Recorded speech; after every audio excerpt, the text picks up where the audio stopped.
अस्सलाम वालेकुम viewers, this is Mas Khwaja from asmas.com।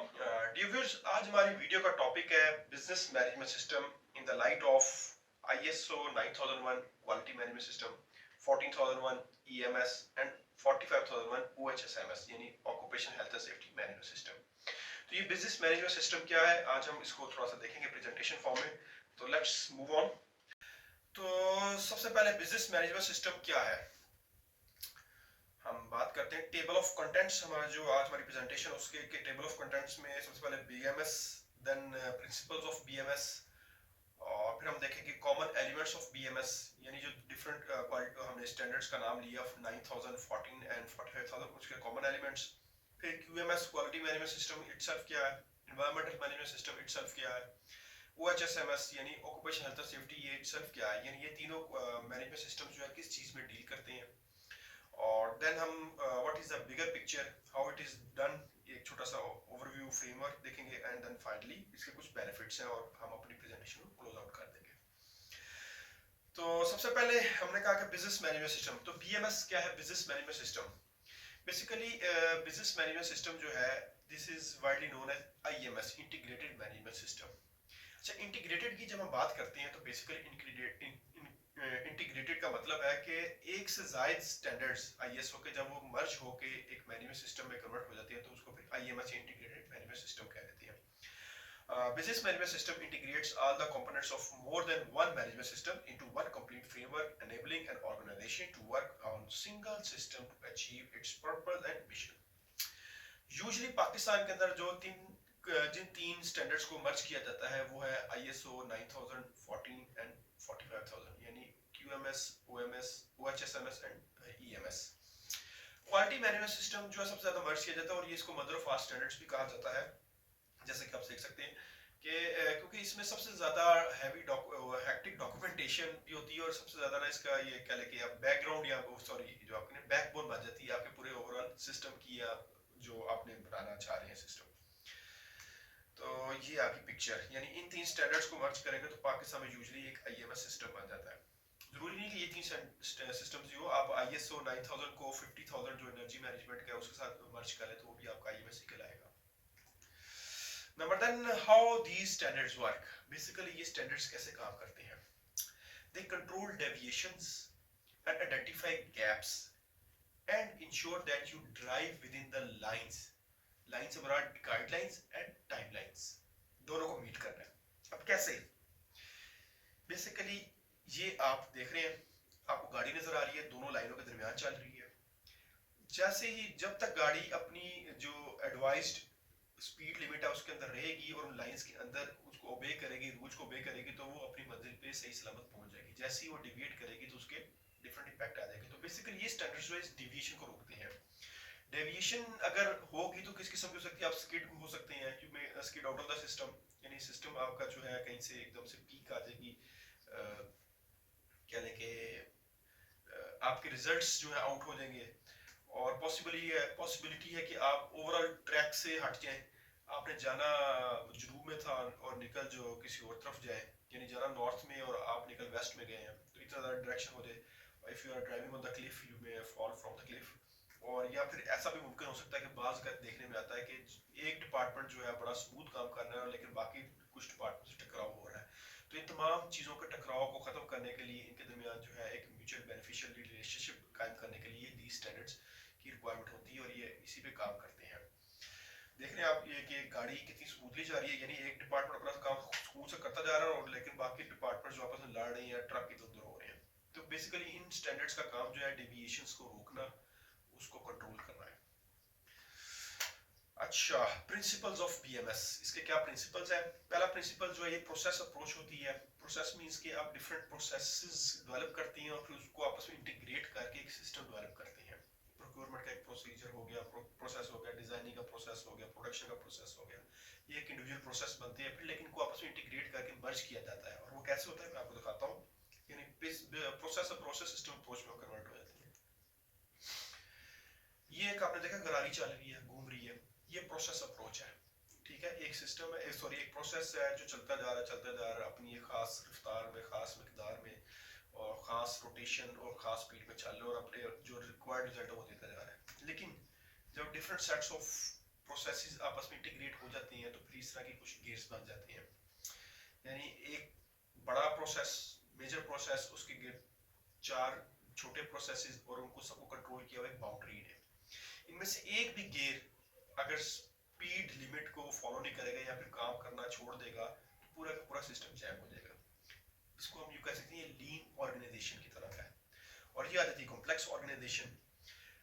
Her gear जो है अपनी खास मिकदार में, खास मदार में, खास स्पीड में और खास जो डायमेंशंस में काम कर रहा है। कोई स्पीड से घूम रहा है, कुछ स्लो चल रहा है, किसी का हुजम बड़ा है, किसी का हुजम छोटा। और यही साइज, ये तरीका होता है तमाम ऑर्गेनाइजेशंस के अंदर। कोई डिपार्टमेंट बड़े होते हैं, कुछ छोटे होते हैं, कोई बहुत ज्यादा काम कर रहे हैं, कुछ स्लो काम कर रहे हैं, लेकिन काम सारे कर रहे होते हैं और सारों के काम आपस में इंटरलिंक्ड होते हैं। एक डिपार्टमेंट काम छोड़ देगा तो पूरे का पूरा सिस्टम जैम हो जाएगा। ये जो है बीएमएस हमें सिखाता है और इसको हम सिस्टम बेस्ड अप्रोच हमने नाम दे दिया। ये इसका पहला प्रिंसिपल आ गया। नंबर 2 प्रिंसिपल इसका है PDCA cycle, Deming cycle, plan do check act, जो कि हम बचपन से पढ़ते आ रहे हैं। बचपन से मुराद के जब से आईएसओ बना है। यानी you establish objectives and processes, you plan and then you deliver, you implement these processes, then you check, measure the new processes and compare the results against the expected results। आप comparison करते हैं कि ठीक चल रहा है कि नहीं चल रहा और फिर उसके अगेंस्ट आप बनाते हैं करेक्टिव प्लान और फिर उसको action. Analyse the difference, each will be part of either one or more PDCA steps, determine where to apply the changes that will include improvement। यानी फिर improvement plans बनती है और उसके अगेंस्ट फिर आप एक्ट करते हैं। तो ये था PDCA साइकिल। देन इसका जो थर्ड प्रिंसिपल है that is continual improvement. Continuous और कंटिन्यूअल इंप्रूवमेंट, कंटिन्यूस इंप्रूवमेंट होती है कि आप बढ़ते जा रहे हैं सीधा एक लाइन में। और कंटिन्यूअल इंप्रूवमेंट जो आपको जैसे मेरे पीछे ब्लॉक्स नजर आ रहे हैं ऐसे ऐसे ऐसे ऐसे करके, यानी आप एक जो है टारगेट अचीव करते हैं और इंश्योर करते हैं कि अब इसके ऊपर हमने मास्टर लेवल पहुंच गए हैं, देन आगे बढ़ते हैं। यानी मुसलसल आगे नहीं बढ़ते, आप स्टेप वाइज आगे बढ़ते हैं। उदाहरण के पास अगर कोई प्रोसेस फेल हो तो आप स्टार्ट पॉइंट पे नहीं आते, आप लास्ट अचीव्ड गोल जो होता है वहां पे आके स्टक हो जाते हैं, वहां पे रुकते हैं। यानी आप अगर 100 पे फेल हो तो you will be you come back at 90। ये नहीं होगा कि 100 से फेल होकर 0 पे आ जाएंगे। तो this is called continuous improvement. तो ये इसका प्रिंसिपल है। एंड फोर्थ प्रिंसिपल जो है ये रिस्क बेस्ड अप्रोच होती है। मींस के आप जितने भी प्रोसेसेस, जितने भी अपने बिजनेस के मॉडल्स बनाते हैं, जितने भी काम करते हैं वो रिस्क बेस्ड अप्रोच से ड्राइव करते हैं कि अपनी ऑर्गेनाइजेशन के अकॉर्डिंगली इस मैनेजमेंट सिस्टम को ट्रिम कर देते हैं और जिस चीज़ की रिक्वायरमेंट ज़्यादा है रिस्क असेसमेंट के थ्रू आइडेंटिफाई करते हैं, उसको ज़्यादा प्रायोरिटी पे रखते हैं और देन जिसकी कम है तो उसको लो प्रायोरिटी पे रखते हैं। वही आइडेंटिफाई द हैजर्ड्स यानी identify the needs, decide who might be harmed, evaluate the risk, record your findings and review your assessment। इसी को हम बिजनेस मॉडल में लिए हैं, बिजनेस रिस्क असेसमेंट में लिए हैं, तो हमारा पूरा सिस्टम बन जाएगा। तो ये थे इसके प्रिंसिपल्स। अब हम बात करते हैं कुछ कॉमन एलिमेंट्स की। कॉमन एलिमेंट्स सबसे पहला जो कॉमन एलिमेंट तीनों स्टैंडर्ड्स के अंदर यानी 9014 और 45 में वो है रिस्क मैनेजमेंट का clause. Context of the organization almost same है। Interested parties and their requirements, ये भी आपने बनाना है कि आपके इंटरनल एक्सटर्नल इंटरेस्टेड पार्टीज कौन सी, उनकी रिक्वायरमेंट्स क्या, एक्सपेक्टेशंस क्या, तो ये आपने पूरी असेसमेंट करनी है। तो रिस्क एनालिसिस, ये भी तीनों में कॉमन चीज आ रही है। दूसरी जो कॉमन क्लॉज है वो है लीडरशिप की। ऑर्गेनाइजेशन पॉलिसी तीनों में बनती है। आप तीनों की सेपरेट पॉलिसी बना लें या तीनों की पॉलिसीज को मर्ज करके QEHS पॉलिसी बना सकते हैं। और रिसोर्स मैनेजमेंट, ये भी तीनों में कॉमन है कि काम करेगा कौन करेगा, कैसे करेगा, उसके लिए कंपिटेंसी क्या चाहिए, ट्रेनिंग का इंफ्रास्ट्रक्चर क्या होना चाहिए, कंपिटेंस लेवल क्या होना चाहिए, JDs बनी, सारी चीजें बनेगी। देन पीरियोडिक मैनेजमेंट रिव्यू जिसमें MRM कहते हैं, वो भी तीनों में कॉमन है। नंबर थर्ड, डॉक्यूमेंटेशन रिक्वायरमेंट, यानी डॉक्यूमेंट कैसे बनेगा, कौन बनाएगा, कौन अप्रूव करेगा, उसकी हिस्ट्री कैसे कंट्रोल होगा, वो ऑब्सोलीट होकर किस जगह पे जाएगा, उसकी रिवीजन कैसे कंट्रोल होगी, उसका फॉर्मेट क्या होगा, हेडर फुटर में कहाँ पे आएगा, लोगो कहाँ पे लगेगा, कंपनी का लगेगा, डॉक्यूमेंट कंट्रोल लिस्ट कौन मेंटेन करेगा, ऑनर ऑफ द डॉक्यूमेंट कौन है, ये सारी चीजें ये तीनों स्टैंडर्ड्स में कॉमन है। देन नेक्स्ट, ऑब्जेक्टिव सेटिंग्स, ये भी तीनों में कॉमन है कि ऑब्जेक्टिव्स आपके एनुअल बनेंगे, एक सर्टेन लेवल तक बनेंगे, वो सर्टेन लेवल आपने डिसाइड करना है, वो रिस्क असेसमेंट के थ्रू आप बता सकते हैं किस लेवल तक हम बनाएंगे। और डॉक्यूमेंट्स को टारगेटेड वो स्मार्ट रूल्स हो, स्मार्ट रूल के अकॉर्डिंगली हो, यानी स्पेसिफिक हो, मेजरेबल हो, अचीवेबल हो, ठीक, और आर्ट, आर्ट से क्या कहते हैं, मैं भूल गया, टाइम बाउंड तो मुझे याद है, टी से, आर का भूल गया, रियलिस्टिक, सॉरी, रियलिस्टिक हो। तो कॉमन चीज, मेजरमेंट एंड एनालिसिस, ये भी तीनों के अंदर कॉमन है। मेंटेनिंग एनालाइजिंग द रिकॉर्ड, तीनों ने अपने अपने रिकॉर्ड्स मेंटेन करनी है। परफॉर्मेंस रिकॉर्ड्स हो जाएंगे, मॉनिटरिंग रिकॉर्ड्स हो जाएंगे। ईएमएस के अंदर ज़्यादा मॉनिटरिंग रिकॉर्ड्स आते हैं, क्यूएमएस के अंदर जो है वो परफॉर्मेंस रिकॉर्ड्स आते हैं, कैलिब्रेशन रिकॉर्ड्स आते हैं। ओएचएसएमएस के अंदर जो है लॉस्ट टाइम इंसिडेंट्स के रिकॉर्ड, आगे इंजरीज रिकॉर्ड, ये सारी चीज़ें आती हैं। इंटरनल ऑडिटिंग ये कॉमन है। वैल्यूएशन ऑफ कंप्लायंस, तीनों की कंप्लायंस जो है लॉ के अगेंस्ट, रिक्वायरमेंट्स के अगेंस्ट, कस्टमर रिक्वायरमेंट्स के against, local laws, regulation, statutory requirements, उसके अगेंस्ट मेजर होती है। और देन कंटिन्यूस इंप्रूवमेंट, तीनों जो है कंटिन्यूस इंप्रूवमेंट को फोकस करती हैं, और यही क्लॉज इनकी आगे से कॉमन है। Recording of incidents, non conformities, deviations, preventive and corrective actions, ये सारी चीजें इसमें कॉमन आ रही है। तो ये तमाम एलिमेंट्स जो हैं तीनों स्टैंडर्ड्स में कॉमन है। अब हम देखते हैं क्यूएमएस। क्यूएमएस बेसिकली क्या है? क्यूएमएस जो है आईएसओ 9001 2015 यानी 2015 में जो लास्ट इसका वर्जन आया, क्यूएमएस बेसिकली इनपुट्स को फोकस करता है कि आप जो काम करना चाह रहे हैं उसके लिए जो इनपुट्स हैं वो क्वालिटी स्टैंडर्ड्स को मीट करें, ठीक है। वो उसका मेन फोकस होता है कंटिन्यू इंप्रूवमेंट, कस्टमर सेटिस्फेक्शन, यानी उसके आउटपुट्स क्या होते हैं, आपकी इंप्रूवमेंट होती रहे सिस्टम में और कस्टमर का सेटिस्फाई रहे। तो continue improvement of quality management system, ये आपने पूरा फ्रेमवर्क आपको स्क्रीन पर नजर आ रहा है, देख रहे हैं। तो इस तरीके से ये चलता है। बड़ी अजीबोगरीब सी डायग्राम है, इसको ज़्यादा एक्सप्लेन नहीं मैं कर सकता। आप बस इतना याद रखें कि क्यूएमएस जो है वो इनपुट्स पे फोकस करता है, कस्टमर सेटिस्फेक्शन को देखता है और इंप्रूवमेंट पे। इसके बरक्स जो है ईएमएस जो इसका ऑपोजिट है, वो आउटपुट्स को फोकस करता है।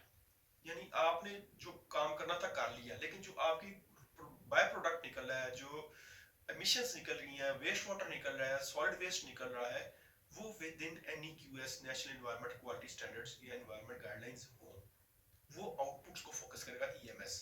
और उसका जो मेन कंसर्न स्टेक होल्डर्स हैं, रेगुलेटरी बॉडीज, स्टेक होल्डर में जो इन्वेस्टर्स भी हो सकती हैं और आपकी लोकल कम्युनिटीज भी हो सकती हैं। Identify environmental aspects, determine those aspects that have significant impacts, applicable legal and requirements को फोकस करता है, emergency preparedness response, valuation of compliance, incident investigation, corrective and preventive actions. QMS out input, EMS input, इन दोनों को मिलाना ohms का काम है, यानी ऑक्यूपेशन हेल्थ एंड सेफ्टी। यानी एक इनपुट है, एक आउटपुट है, और इनपुट को आउटपुट तक कौन लेके जा रही है? जो एम्प्लॉय काम कर रहे हैं, लोग काम कर रहे हैं, वो इधर आ जाएंगे। यानी ओएचएसएमएस जो है आईएसओ 45001, वो फोकस करता है एम्प्लॉयज को जिन्होंने काम करना है, ह्यूमंस को, यानी लोगों की सेफ्टी, यानी वो सही तरीके से इनपुट्स को आउटपुट्स में कन्वर्ट करें और वो खुद भी सेफ रहें। Hazard identification, risk assessment, applicable legal requirements, implement emergency preparedness, evaluation of compliance and this and that, ये सारी वही चीजें आ गई।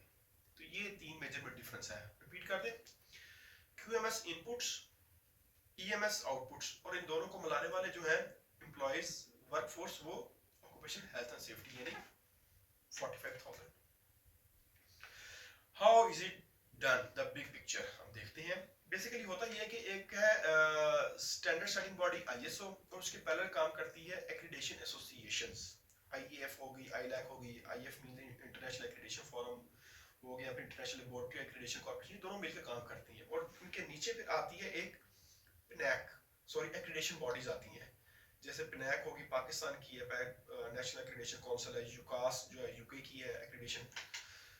और एक्रीडेशन बॉडीज के नीचे एक और आती है लेवल, जैसे कि आप देख सकते हैं ऑडिटर सर्टिफिकेशन स्कीम, जैसे इरका, और इरका के पैरेलल होता है सर्टिफिकेशन बॉडी जैसे SGS, Bureau Veritas, LRQA, different companies है, टूव है, और इंटरफेस है, इंटरटेक है, मुख्तलिफ कंपनीज है।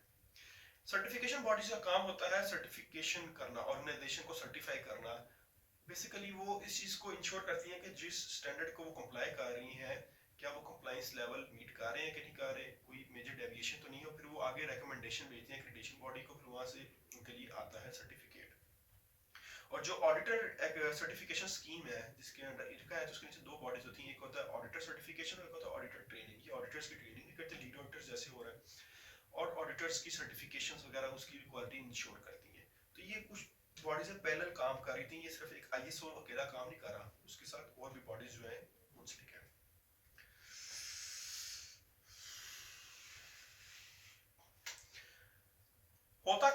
जब आप कंपनी अप्लाई करती है सर्टिफिकेशन के लिए तो सबसे पहले होता है स्टेज 1 ऑडिट, जैसे आप ये देख रहे हैं।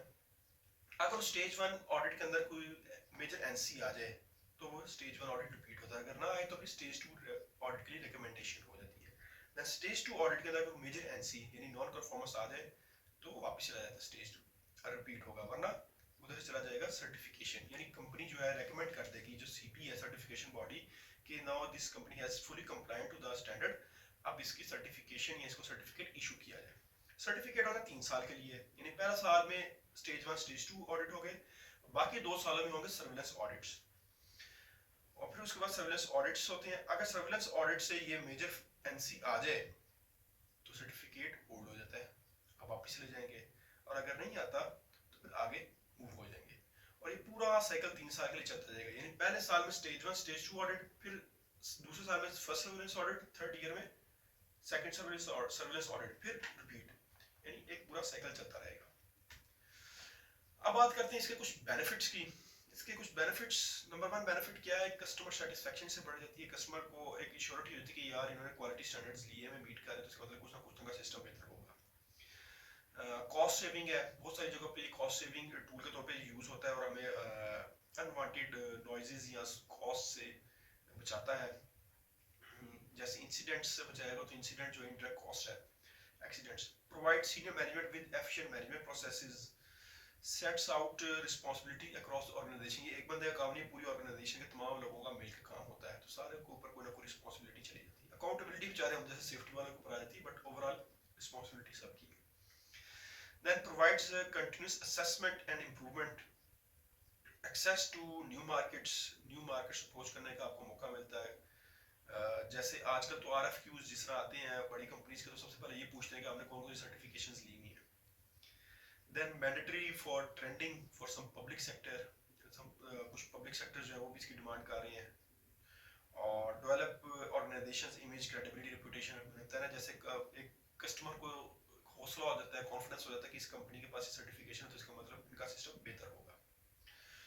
Then ensure legislative awareness and compliances, यानी ये लॉ को लीगल कंप्लायंस को इंश्योर कर रही है, इसलिए सर्टिफाइड है।